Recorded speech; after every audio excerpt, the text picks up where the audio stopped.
Wyobraź sobie przez chwilę, że masz wielką pasję. Poświęcasz całe swoje życie pięknu, doskonałości w działaniu, a pewnego dnia ktoś zaczyna używać twojego imienia, które reprezentowało wszystkie wartości, które wyznawałeś, i w twoim imieniu zaczyna popełniać prawdziwe okropności. Tak właśnie stało się z firmą Balenciaga. Tu Paki McFly, kanał, na którym opowiadam o sprawach hiszpańskich, jednocześnie niosąc twój język.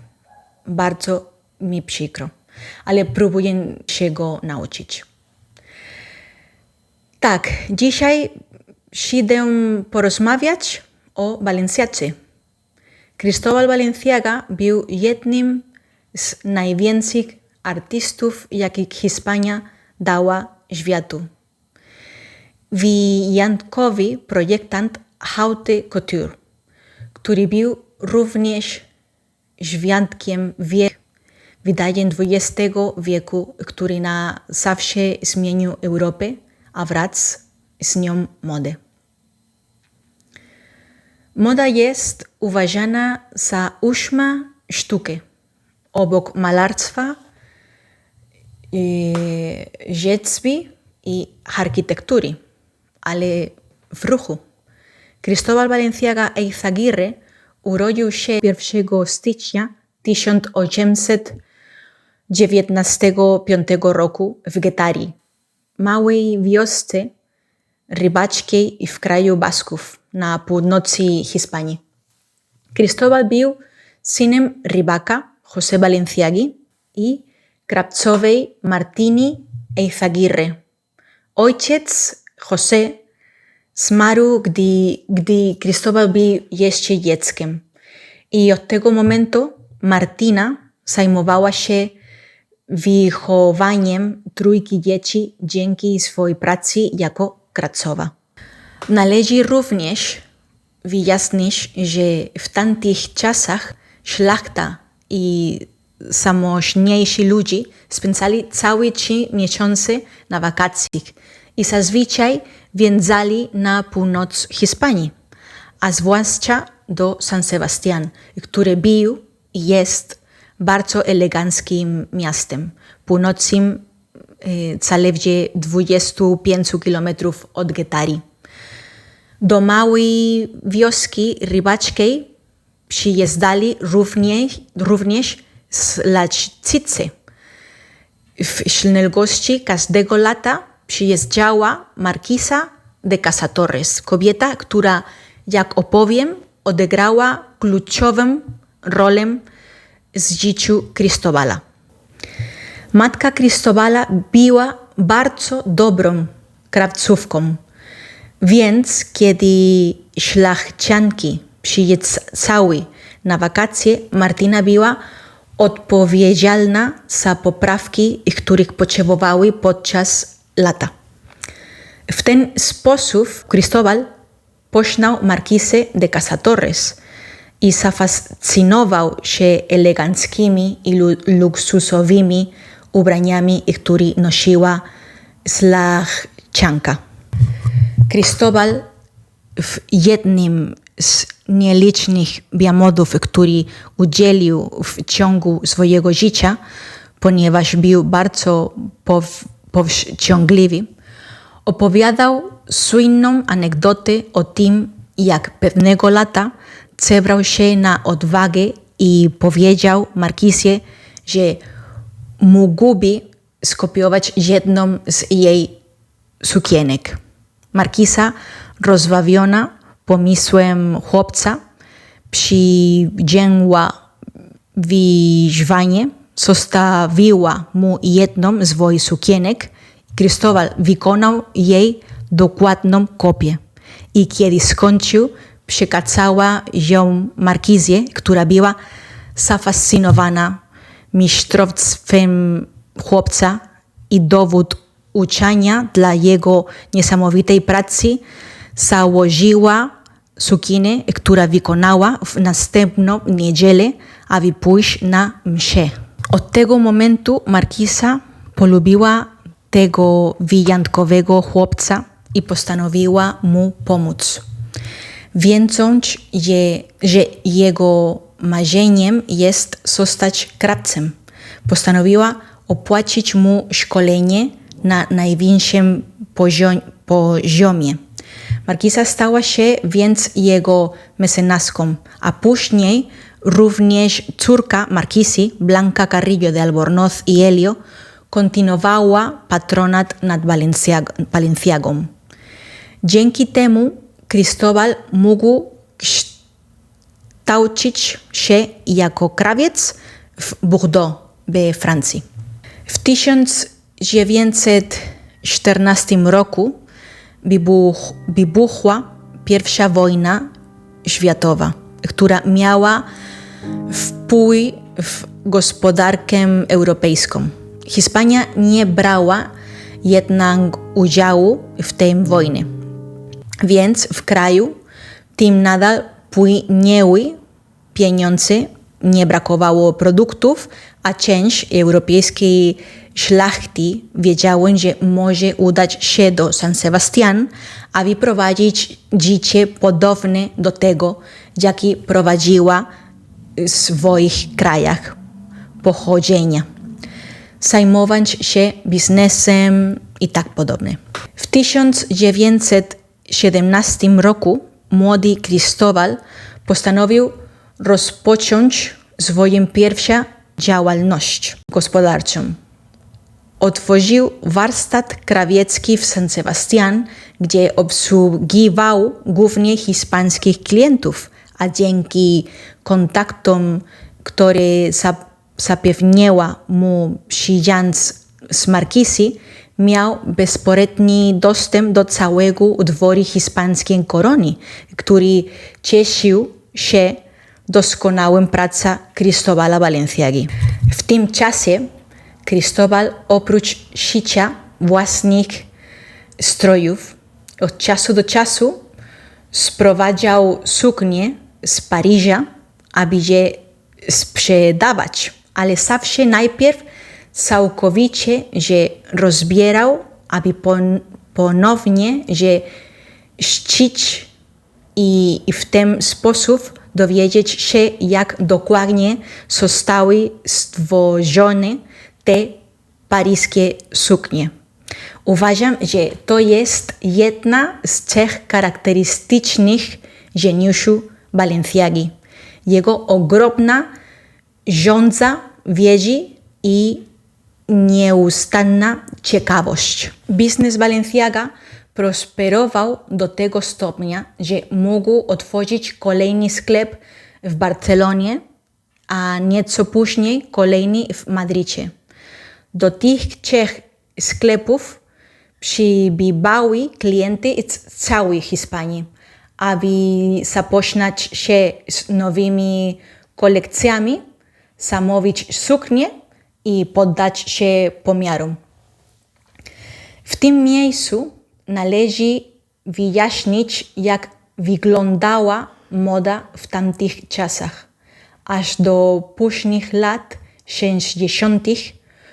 pójście do sklepu i wybranie swetra lub spódnicy w swoim rozmiarze, który był już gotowy, nie był czymś potrzebnym.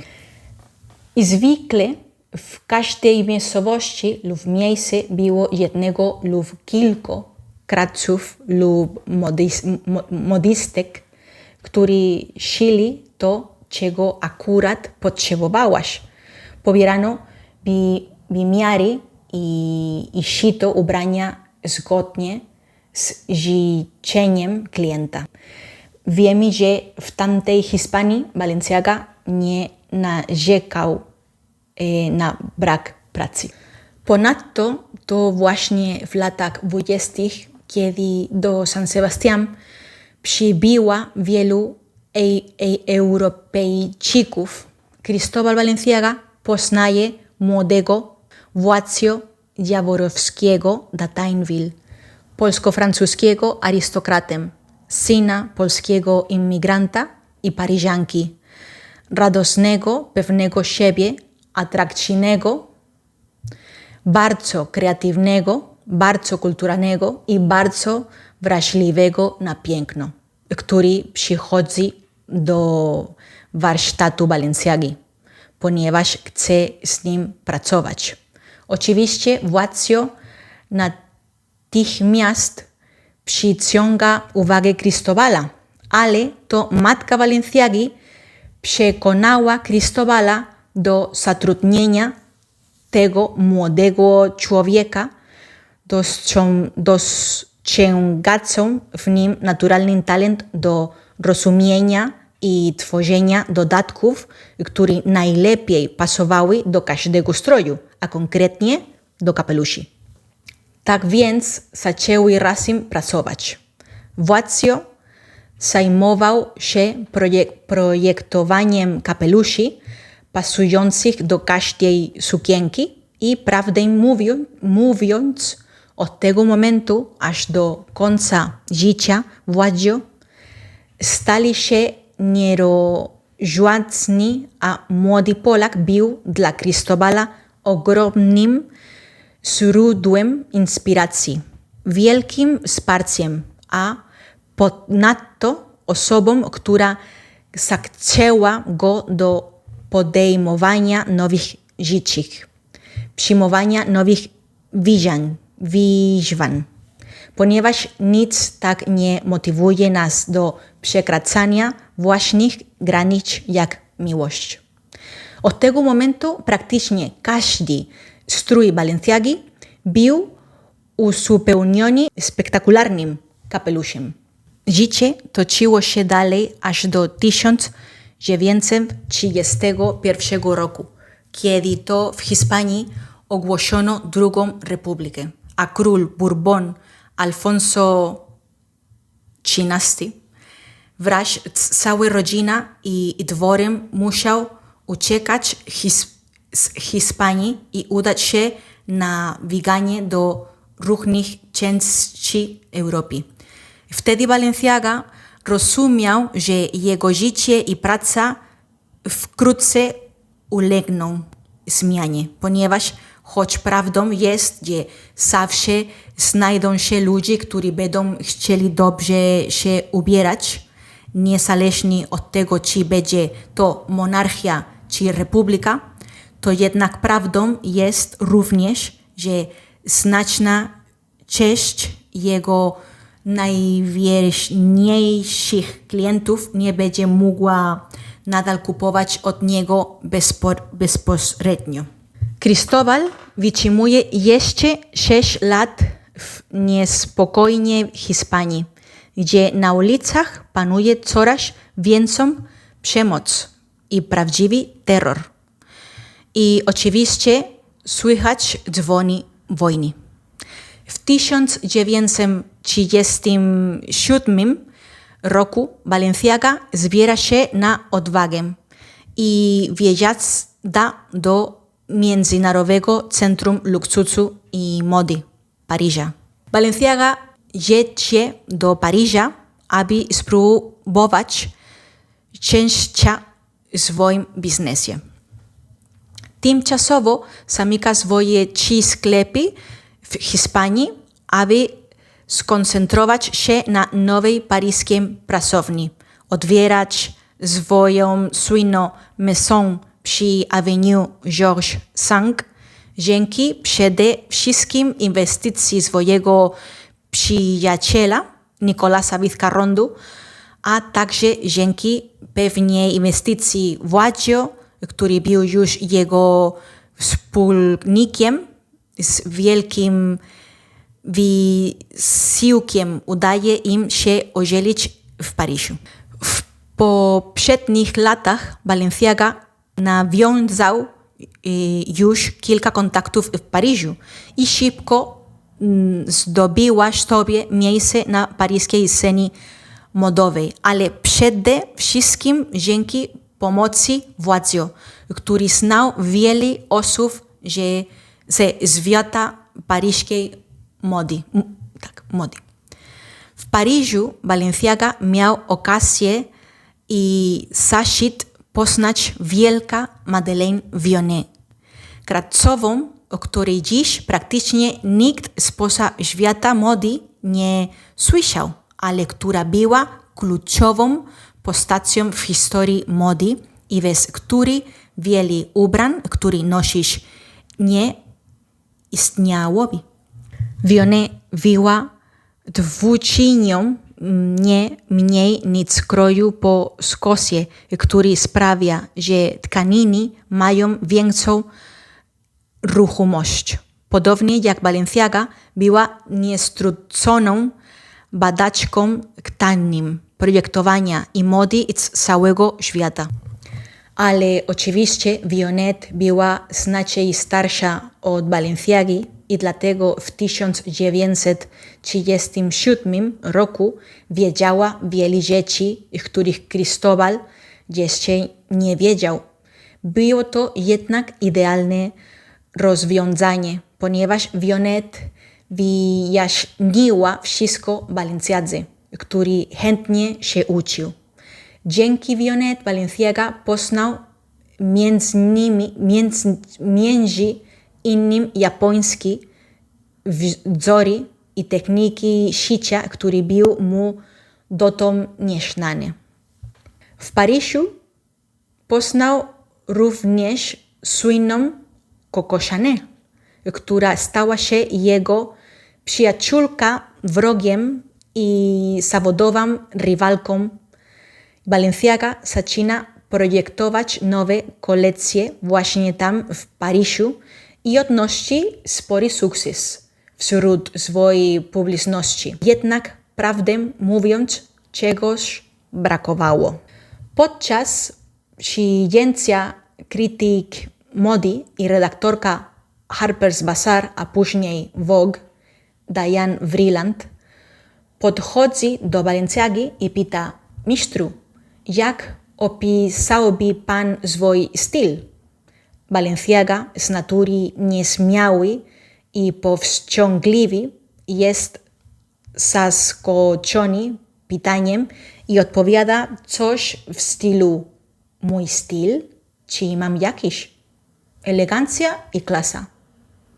Ale oczywiście to był jak nic nie powiedzieć, ponieważ każdy projektant tamtych czasów chciał być elegancki i mieć klasę, a każda szanująca się osoba chciała ubierać się elegancko i klasa. W tym momencie Balenciaga postanawia, że musi coś robić, jeśli nie chce być jednym z wielu. I zachęcony przez władcę, który znał go bardzo dobrze, postanawia poszukać inspiracji w swoich korzeniach w Hiszpanii, która tak bardzo kocha, i w jej bogatej tradycji kulturowej. Cristóbal zanurzył się w dwóch swoich pasjach: hiszpańskim malarstwie od Velázqueza po Picassa, przez Goję i Zurbarana oraz niesamowitych strojach regionalnych Hiszpanii. Właśnie w tych latach ukazała się książka José Ortiza Echagüe, inżyniera lotniczego i fotografa, który po prostu z zamawiania w wolnym czasie podróżował po całej Hiszpanii, fotografując różne stroje typowe dla różnych regionów Hiszpanii. Ta książka, która opublikowała España, Tipos y Trajes, była dla Balenciagi wielkim źródłem inspiracji. Sposób, opierając się na reszcie swojego kolegi, postanowił zerwać z tym, co zrobił do tej pory, i zaczął eksperymentować z formami i tkaninami, zacząc łamać zasady, jak tylko ktoś, kto je doskonale opanował, może to zrobić. Był to pierwszy prawdziwy wybuch kreatywności Balenciagi. Publiczność padła mu do stóp. Ponadto w tym czasie spankość przeżywała rozkwit, ponieważ Europa miała oczy skierowane na Hiszpanię, gdzie trwała brutalna wojna domowa, której Balenciaga zdołał uniknąć. Balenciaga pozostawał poza wojnami do 1939 roku, kiedy to w końcu wybuchła II wojna światowa, a naziści zajęli Francję. I wtedy świat mody praktycznie zatrzymał się w miejscu. Wielu projektantów, na przykład Chanel, postanowiło zaprzestać pracy w tych latach. Ale Balenciaga nie, ponieważ obawiał się, że jeśli opuści swoją maison, naziści przejmą jego skład. Tak więc pomimo wszystkich trudności nadal pracował i ubierał tych, którzy mogli sobie to pozwolić. Podczas okupacji nazistowskiej Niemcy ustalili, że na każdy strój można przeznaczyć tylko ograniczoną ilość metrów materiału. Muszą więc dostosować się do tego ograniczenia, a ponadto do jak już niedoboru materiału i w jakiś sposób dokonać cudu i zdobyć materiał, gdzie tylko się dało. Dzięki pomocy swoich zaufanych dostawców Władco wykorzystuje to jednak, aby projektować bardziej ekstrawaganckie kapelusze, które nieco rekompensują ograniczenia wizerunku. To bardzo ciężkie lata. Balenciaga z trudem udaje się ponownie otworzyć swój sklep w Madrycie, aby rozpocząć tam pracę. Teraz, gdy wojna domowa w Hiszpanii dobiegła końca. Jego siostrzeńcy opowiadają, że musiał ukrywać wykronie nowych kolekcji wśród bieliźni, aby móc je przewieźć do Madrytu. W tym okresie wielkiej surowości Balenciaga eksperymentuje z formą. Tworzy architektoniczne kroje, wykorzystując każdy centymetr materiału. Dzięki swojej wiedzy i umiejętnościom udaje mu się podnieść jakość ubogich tkanin do rangi luksusu i wykorzystać czyste i innowacyjne formy w swoich projektach. To właśnie umiejętność przekształcania ograniczeń w piękno ostatecznie ugruntowała reputację Balenciagi. Ponadto Cristóbal pomógł chronić i zapewnić zatrudnienie wielu hiszpańskim, krańcowym modystkom i rzemieślniczkom, które uciekły przed hiszpańską wojną domową lub chciały uciec od powojennych nędzy w Hiszpanii. Balenciaga potrafił również z wielką dyplomacją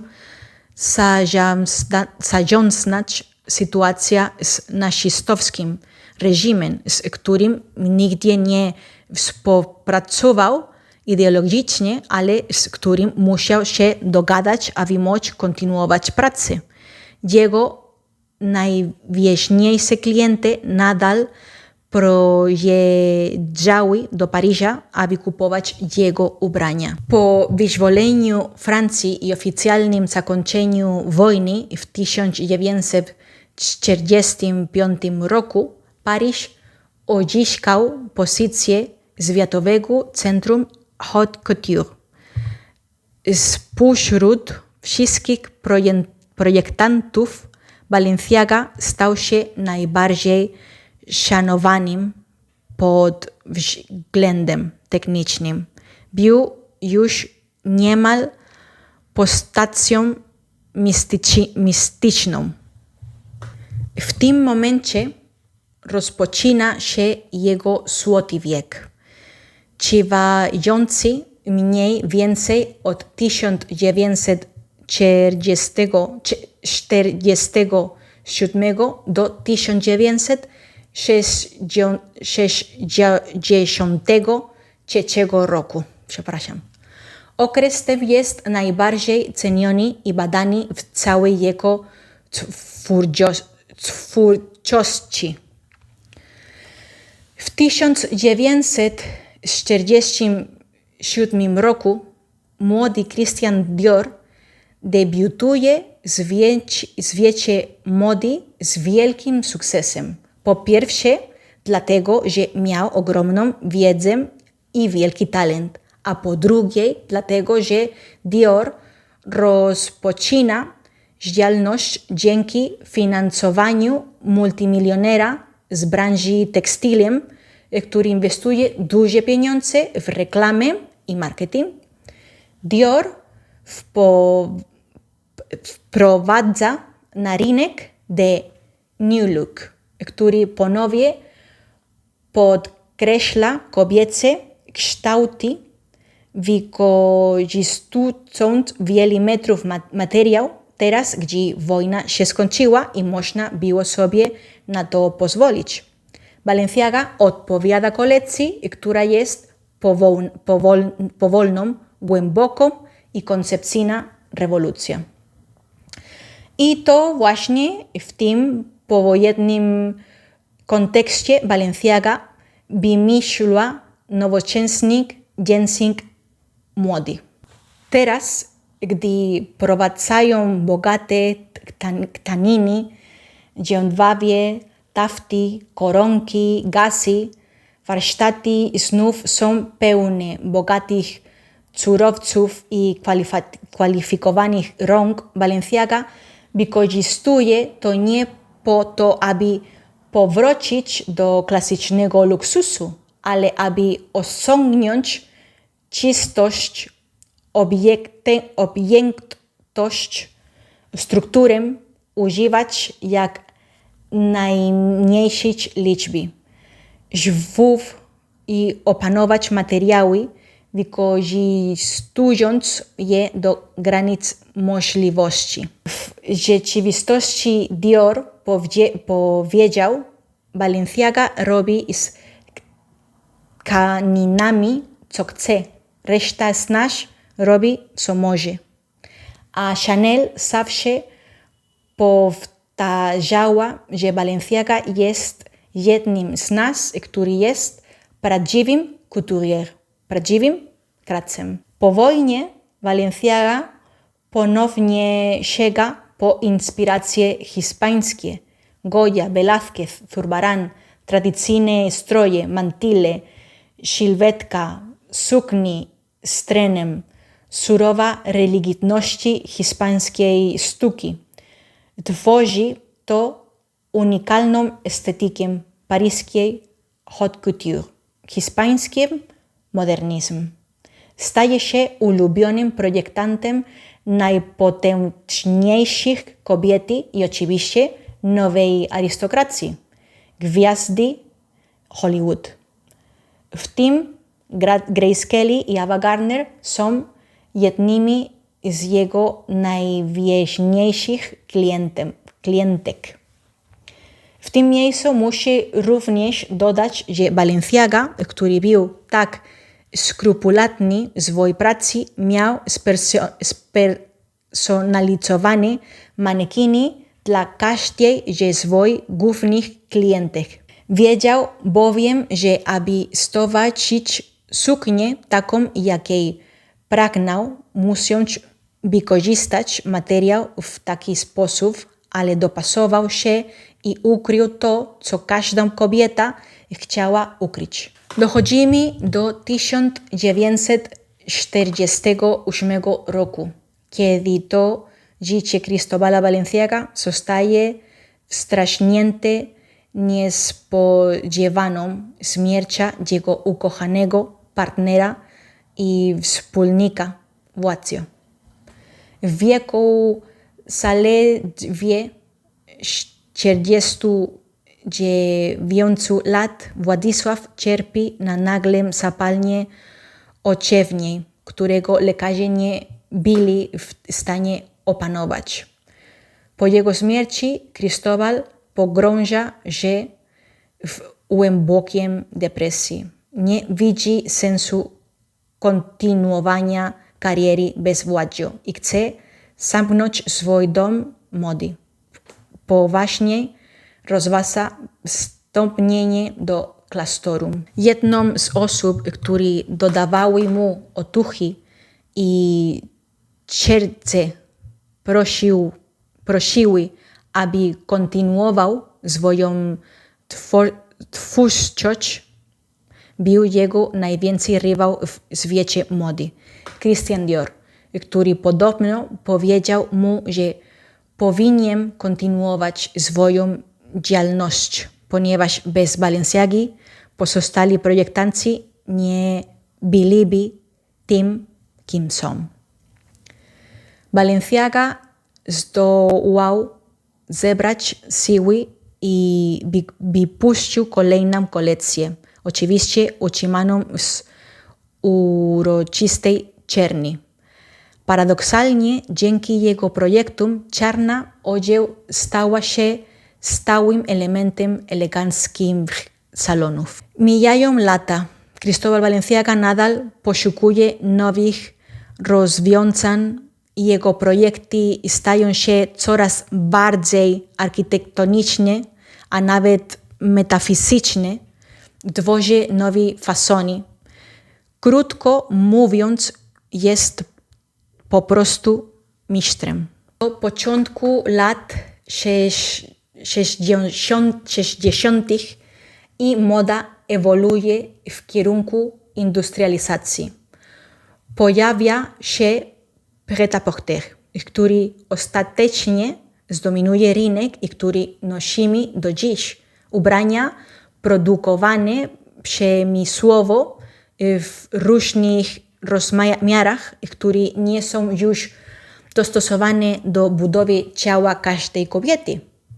Teraz szukamy wśród morza ubrań w wielu przypadkach wątpliwej jakości. Tych, które najbardziej pasują do sylwety każdej nas. Inni ludzie po prostu składają pierwsze, co wpadnie im w ręce. Wszystko to zaczęło się w latach 60. Chociaż początkowo nawet ubrania prêt-à-porter byli znacznie lepszej jakości niż te, które widzimy dzisiaj. Kolekcje nie były też i tak ulotne jak obecnie. W latach 60. Balenciaga zaczyna już dostrzegać tę ewolucję i rozumie, że bardzo trudno będzie mu stać się częścią tego wszystkiego, ponieważ jest przyzwyczajony do osobistej pracy z klientkami, do dostosowania tkaniny do anatomii każdej kobiety, jak twierdziły dwie z jego najbardziej zaufanych krajowych siostry Carriches, Carmen i Emilia. Balenciaga wykonywał zabiegi kosmetyczne z tkaninie, ukrywał i korygował każdy najmniejszy szczegół, każdą asymetrię, jaką mogła mieć kobieta. W rzeczywistości Balenciaga stwierdził, kobieta nie musi być idealna ani piękna. aby nosić jedną z moich sukienek. Moją sukienkę zrobi to za nią. Jednym z nielicznych przypadków, w których Balenciaga zbliżył się do Pret-a-Porter, był zlecenie od linii lotniczych Air France, które w tamtym czasie były najważniejsze w branży lotniczej. Zaprojektowania uniformów dla stewardess. Zrobił to, ale nie bez trudności, ponieważ ten sposób pracy był dla niego obcy. Masowa produkcja, brak kontroli na każdym szczególnym procesu, brak użycia najlepszych możliwych materiałów, ponieważ oczywiście firma logicznie chciała obniżyć koszty tak dużej produkcji. I Balenciaga bardzo ciężko znosił brak kontroli nad tym, jak sukienka leżała na każdej kobiecie. Balenciaga nie gardził Pret-a-Porter, ale dzięki swojej wiedzy wiedział, że taki sposób pracy może wiązać się z wieloma niedociągnięciami, jeśli chce pójść na skróty. A on nie był gotowy, aby jego nazwisko kojarzyło się z czymś złym wykonaniem. Ostatecznie kolekcja sukienek stewardess Air France została ukończona i okazała się wielkim sukcesem. W rzeczywistości stroje te nadal znajdują się w muzeach, takich jak Muzeum Balenciagi. Były one kultowe i odniosły ogromny sukces. W połowie lat 60. Balenciaga biorą pod uwagę wszystko, o czym opowiadam. Kierunek, w jakim podają moda, wszystko, co mają za sobą, jest już zmęczony. I to właśnie w końcowej fazie swojej kariery otrzymał telefon od starej i bardzo bliskiej przyjaciółki, markizy Carrillo de Albornoz y Elio, prośbą o projektowanie sukni ślubnej dla jej córki, Fabioli, prawnuczki markizy de Casa Torres, kobiety, która tak bardzo pomogła Balenciadze na początku jego kariery. Kobiety, która spędzała lato w Guettari. Oczywiście Cristóbal przyjął tę wyjątkową prośbę. Była ona rzeczywiście wyjątkowa, ponieważ Fabiola de Mora y Aragón, modna pana moda, miała poślubić króla Belgii, Balduina I, podczas niezwykle ważnego ślubu, który był jednocześnie pierwszym ślubem transmitowanym na żywo w telewizji. Być może dzisiaj nie wydaje się to mieć wielkiego znaczenia, ponieważ jesteśmy zmęczeni oglądaniem na Instagramie ślubów kolejnych celebrytek. Widzieliśmy ślub Lady Di, ślub Kate Middleton. W końcu nie jest to niczym niezwykłym. Ale w tamtym czasie było to prawdziwe zjawisko. Był to pierwszy taki przypadek. Ślub obejrzało 5 milionów osób. Byłoby to jak oglądanie przed ludzi całego świata długo oczekiwanego meczu Madrid-Barça. Tak właśnie wyglądała ślub Fabioli i Balduinem z Belgii. Oczywiście suknia zaprojektowana przez Balenciagę była równie wyjątkowa zgodnie z rangą okazji. Suknia była utrzymywana w ścisłej tajemnicy do ostatniej chwili. Kluczową rolę odegrała tu osobowość Cristobala, jego skrupulatność i dyskrecja. W końcu nadszedł dzień ślubu i Fabiola pojawiła się w sukni Balenciagi, inspirowanej średniowieczem o majestatycznej prostocie z charakterystycznym białym bisonem otaczającym dekolt i przechodzącym w królewską perelinę. Do wikowania sukni zużyto 24 metry jedwabiu, a do trenu 6 metrów. Suknia ta jest dziś obiektem kultu w historii mody XX wieku. Wszystko to wraz z najnowszymi kolekcjami Balenciagi stanowiło zwięzenie całej kariery skupionej na doskonałości. Jak powiedział kiedyś Balenciaga, dobry projektant mody musi być architektem wzorów, rzeźbiarzem form, malarstwem rysunków, muzykiem harmonii i filozofem miar. Takie było wysokie mniemanie Balenciagi o swojej pracy. I prawda jest taka, że zdawał sobie sprawę, iż jego filozofia pracy nie ma już miejsca w nowym, uprzemysłowionym świecie, który się otwierał. Tak więc, jak prawdziwy dżentelmenem, który bez wątpienia był przez całe życie, zrozumiał, że najlepiej będzie odejść.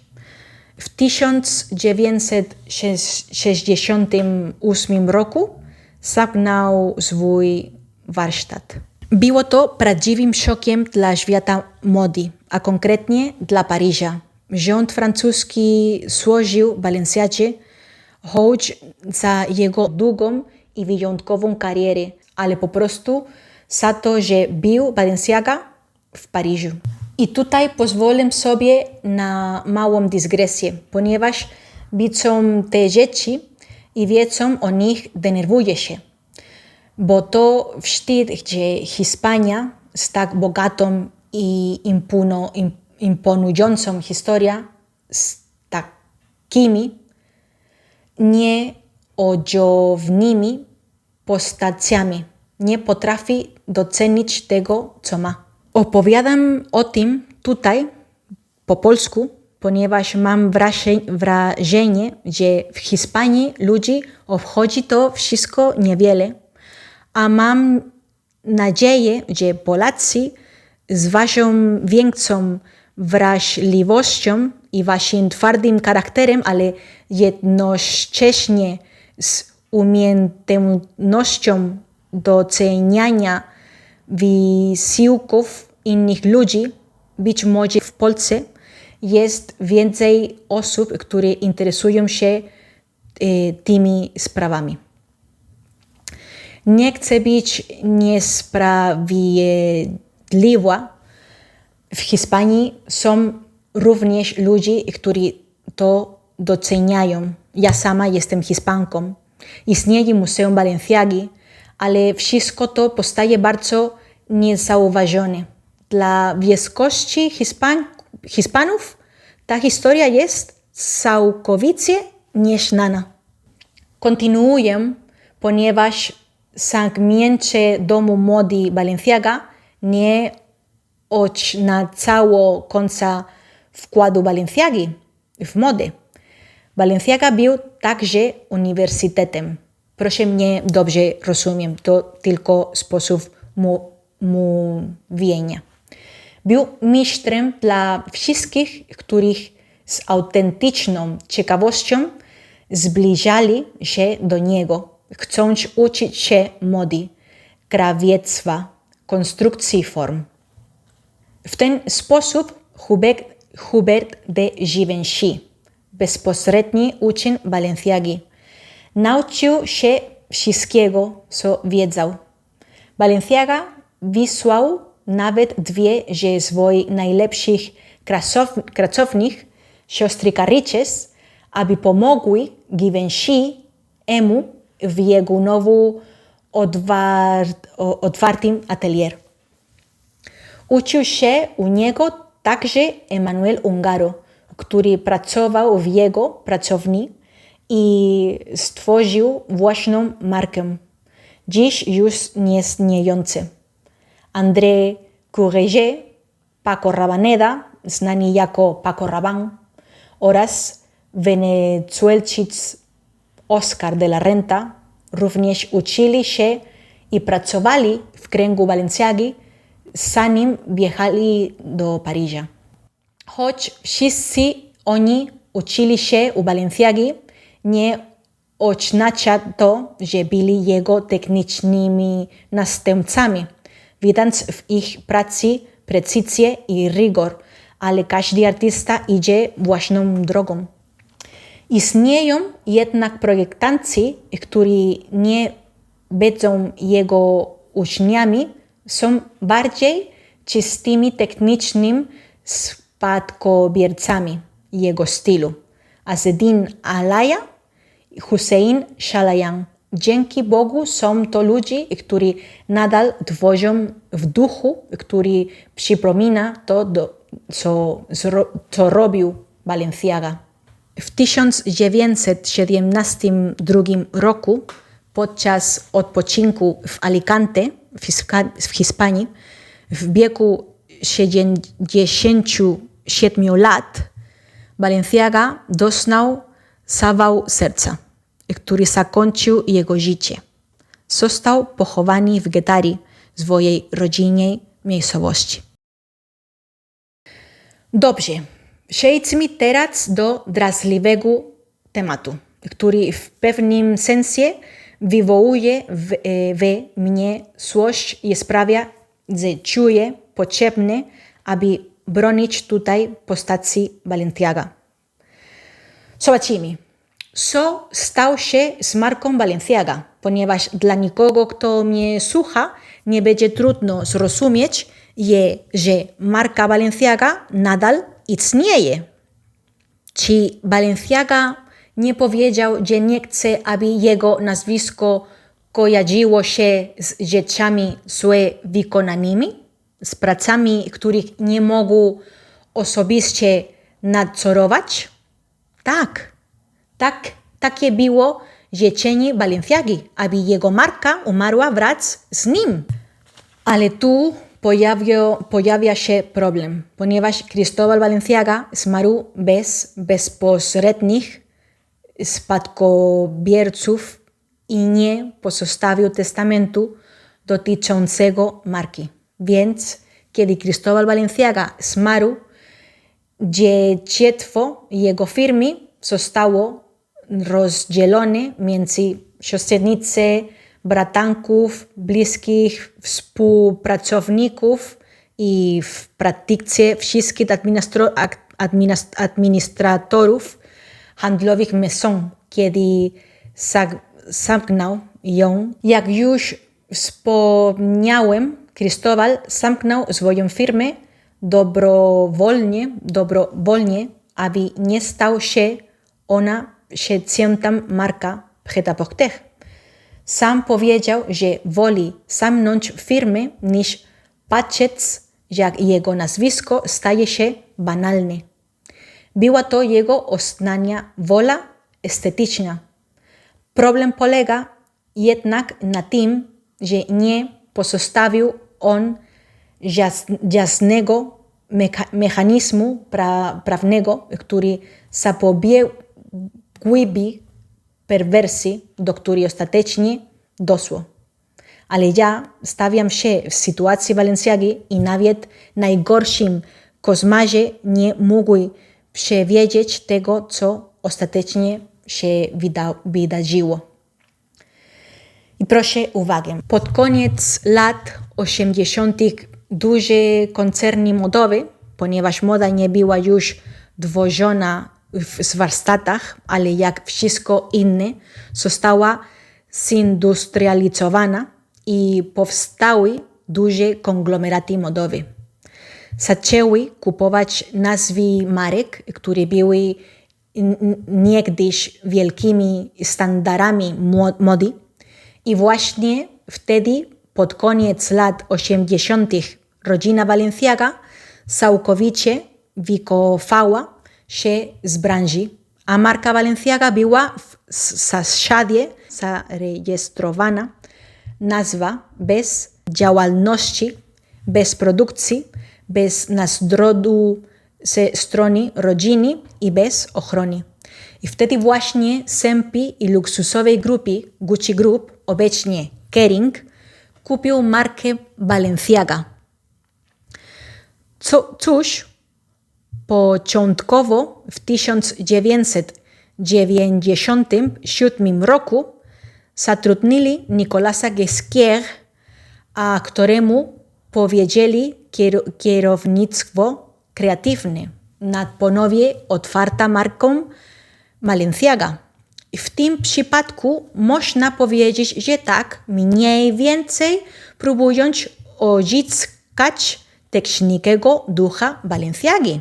Oczywiście Nicolas Ghesquière jest inną osobą i pracuje na swój sposób, ale również eksperymentuje z objętościami, tworzy bardziej futurystyczne wzory, ale z dużym naciskiem na krawiectwo.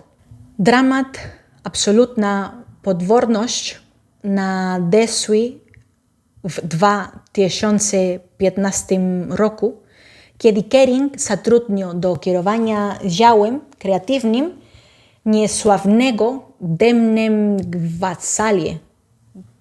Cóż, ta istota temna wywodzi się z nurtu, w którym nadal tkwimy, brzydoty, brudu, przeciętności, taniej i perwersyjnej prowokacji. Jego koncepcja w imieniu Balenciagi to tandeta, groteska ironia antymodowa. Na przykład zniszczone trampki są 1000 euro. Worki na śmieci jako torebki, torebka, która kosztuje fortuny i wygląda jak torba z Ikea. Bransoletka, która wygląda jak taśma pakowa. No cóż, a przede wszystkim marketing najgorszego sortu, wykorzystujący te obrzydliwe gwiazdy, które również są odą do groteski. A wszystko to oczywiście wspierane przez grupę Kering, która jako jeden ze swoich głównych celów logicznie dąży do pieniędzy i robi wszystko, aby je zdobyć, nawet projektując i pozwalając na uruchomienie kampanii ta z 2022 roku, o której nie będzie się zbytnio rozpisywał, ponieważ jest obrzydliwa. Uważam jednak, że jest coś więcej, a przede wszystkim patrząc na to, co robili przez te wszystkie lata, jak wyglądają prezentacje ich kolekcji i kampania z 2022 roku, wydaje mi się, że jest coś więcej. I tak uważam, że w tym wszystkim kryje się duchowy cel perwersyjny, cel moralnej perwersji i korupcji polegający na wykorzystaniu marki takie jak Balenciaga i niszczeniu w jej imieniu.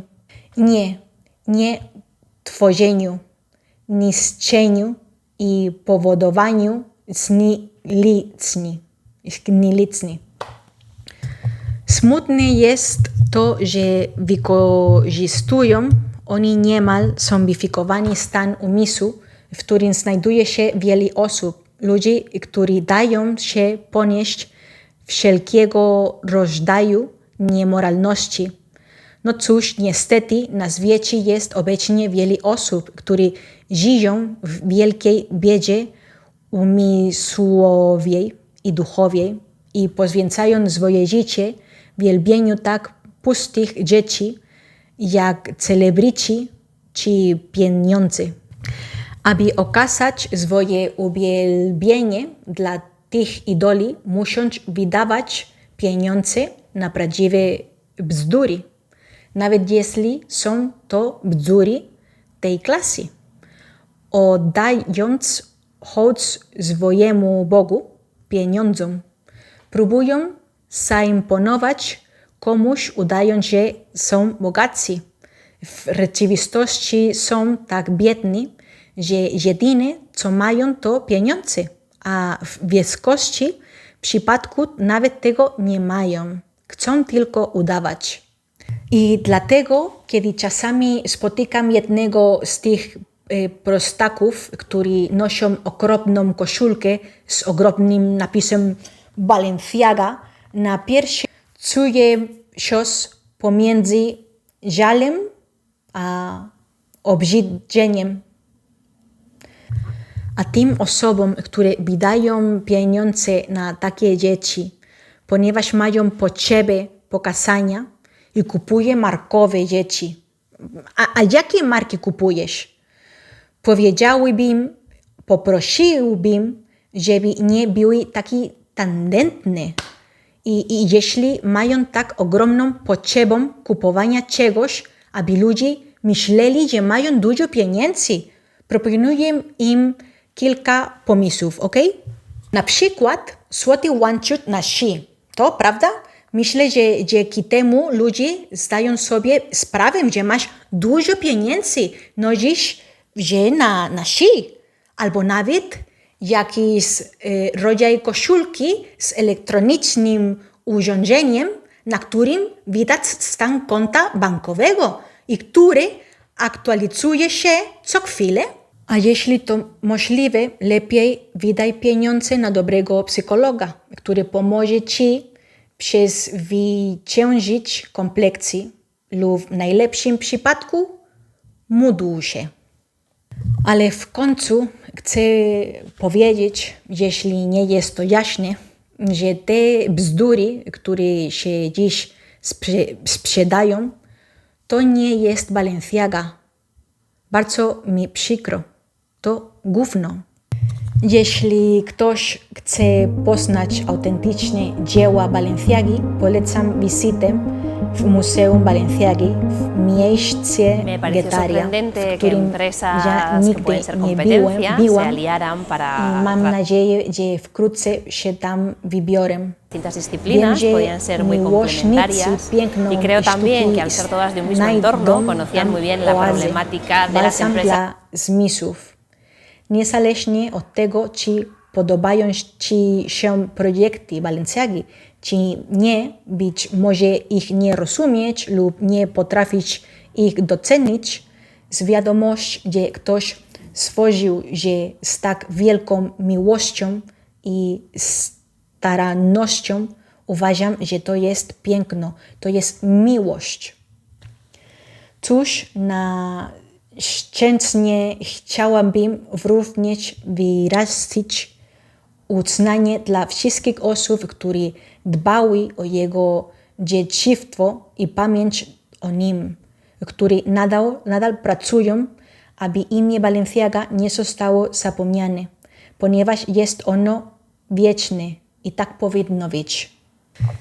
I na koniec polecam również serial Cristóbal Balenciaga, wyprodukowany przez Disney i premierowo wyemitowany w 2024 roku, opowiadający o latach spędzonych przez Balenciagę w Paryżu i zakończeniu jego kariery.